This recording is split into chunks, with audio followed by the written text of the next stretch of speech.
Have has দেখলেই present perfect tense বলতে যাদের খুব ইচ্ছে তাদের জন্য একেবারে ছোট্ট ভিডিওটা হ্যাভ হ্যাজ থাকলে কখন প্রেজেন্ট ইনডেফিনিট টেন্স হয়, কখন প্রেজেন্ট পারফেক্ট টেন্স হয় দেখে নাও। হ্যাভ হ্যাজের পরে যদি ভার্বের পাস্ট পার্টিসিপল থাকে, এই যে ভিজিটেড, কাম। হ্যাভ হ্যাজের পরে যদি মেইন ভার্বের পাস্ট পার্টিসিপল থাকে, প্রেজেন্ট পারফেক্ট টেন্স।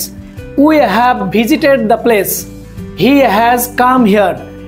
সাবজেক্ট যদি হি, শি, ইট বা থার্ড পার্সন সিঙ্গুলার নাম্বার হয় তখন হ্যাজ, আর আই, উই, ইউ, দে হলে হ্যাভ।